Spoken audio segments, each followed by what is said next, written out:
Hello, everyone. Welcome to the Phillip Siddiq Show. We are definitely heck of excited. Southside with you.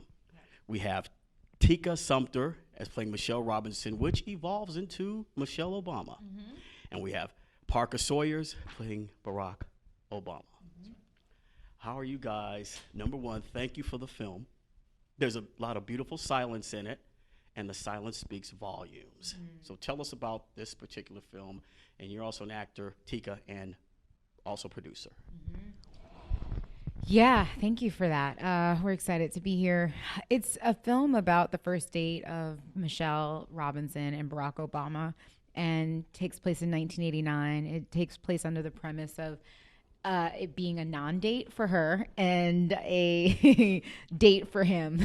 So her intention was to go to a community event, and his intention is to go to a community event, but like 5 hours later. So, yeah, it's a walk and talk. And, you know, the silence is golden because it does speak volumes, and we wanted to humanize them, and we wanted it to be charming and lovely and have the complexity of the script come out without doing too much. And I think the words, when we do talk, it says enough, but when we don't, it says it's all the little minutia of life, you know, that's usually left on the cutting room floor. And we wanted to, I think we did what we wanted to do, which make a charming film, Okay. Let's just jump into the film. There's so many scenes in there, but there's one which is real personal to me, was when you were at the bar. You're talking about forgiveness and the father and the relationship. Right. How did you guys develop that chemistry for that particular scene? Because that scene, I heard some people sniffing as far as tears coming out. Yeah. Right. And these were guys. Right. Wow. Right. There's a couple things in there. So the writer director Richard Taney, that passage he really hit. I mean, I've lost my father 10 years ago, and so to play on speaking about somebody who's no longer with me, and listening to Michelle and her advice. I don't know, I just honed in as an actor to just touch on my own personal feelings. And then we rehearsed like crazy. And I think we might have rehearsed that scene just a couple times to keep it fresh. And then we did I don't know if you remember, we did just a rehearsal for the camera. And we were like, oh, we should have shot that. It was beautiful. Like the first take was beautiful. And I think we did that scene just a few times. And but yeah, I've heard that from a couple of people, and that's makes me really happy. And it's funny because, I mean, you two have such wonderful chemistry in there. And it was, I think, one of the questions was that they were saying that that Michelle was like, she was leading all this. But some of us guys were in the cut saying, oh, no, this is Barack. He's just smoothing his way, allowing her to lead. But in the end, he was going to get her. Yeah. So. Yeah, I would say that Barack knew Michelle well enough. He could read her well enough to know how hard to push, and when to fall back, and when to really just, get the charm going and listen to her. And then I think he even, along the day, he got even more and more interested. He was like, wait a minute, wow, you're deeper than I thought. And so it was cool to watch them fall in love that way. But definitely she was apprehensive at first. And talking about you two, about the corporate culture that you went into and the dichotomy you guys were caught at, and you were saying, well, if you really believe this, you do this. It was, that emotion it felt freaking real for some of us who work in corporate America, and you're caught between two worlds. Yeah.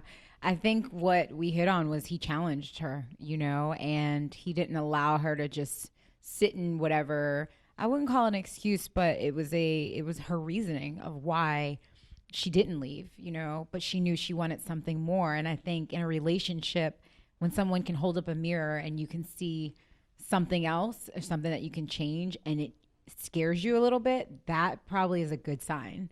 And I think that's what Barack did for her and she did for him. And I think we captured that. And like you were talking about chemistry earlier, I don't think it's something you can really create. I think you either have it or you don't. And that's why he was the man for the job, because we had it. And, our personalities just play off of each other. It does remind me of them in a crazy, weird way. But I'm glad that you guys felt it. you know. And Parker, I think we had talked about this earlier, but recently Zoe Saldana played Nina Simone, and people were upset because she wasn't as, quote, the color of Nina Simone. Because since you're, and in the movie, you're a little darker than Barack Obama. Have you heard that yet? Or you let your acting, because after a while we're like, this cat is Barack. Right. I've seen, I am one to read a few comments on YouTube. And I've seen the comments on YouTube say that that I was a little dark. But it is because of the sun in Chicago. I mean, my natural tone is not as dark as I am in the movie. But we were just shooting in the sun, and so I got darker. But as far as the character, I mean, I had similar experiences to Barack, even though I'm not mixed race. In that growing up, if I was too white or I wasn't black enough, so I could definitely relate to that. I grew up playing soccer and going to private schools and playing lacrosse, and I drove a Saab. So I got that my first car, and so I could relate to that. The whole Hapa thing and to the whole Hapa thing, and so I just related that to the character that way, and I think it still comes across on screen as somebody who's experienced that. Perfect. I mean, listen, if you're the man for the job, you're the man for the job. You know what I mean? Like, I feel like it's different because he was so spectacular in the role. He was Barack, and even when he walked in the room for the audition for the screen test, and he walked out, everybody was speechless. Everybody was like, "That it's him. He's Barack." So I feel like we, obviously in the beginning we were told, oh, you should get this person, but they weren't right for the job. And I feel like if you're right for it, then we know, you know what I mean? And then I think that's what the audience feels him. He gets an applause all the time because of it. And I just think he did such a wonderful job that if you're thinking about the color of his skin, you totally missed the movie. Yes. Yeah. Well, folks, we got to wrap it Man. up. I wish we hadn't believed me, because I want to get to the know. ice cream scene. You know what? Just do the it. ice cream, the chocolate ice cream scene. How was that set up? Because a little birdie told us that it was kind of like a little buggy, little bugs. Were Oh my flying around and gosh, stuff, there were so- bugs everywhere, and their outtakes are really funny. I mean, it was really particular. Richard wanted to capture a moment. He wanted to capture a feeling. There was so much that had to happen in order for that culmination moment for everybody to kind of be like, it's like the Little Mermaid, that part where they're like, kiss the girl, and everybody's like, sha-na-na-na, and it's that moment, and so, and I feel like we captured it, and everybody usually claps, like, yeah, even though we know who they are, it's like we did our job, Yes. and she liked the ice cream and she likes him. So Right. yeah. Well, for the guys, it was like, okay, the kiss, is he going to go in? Is she going to give him some cheek? Yeah. Is she going to give him the forehead? It's like, okay, well, we're going to see it, and then everything just happens. Yeah. Right.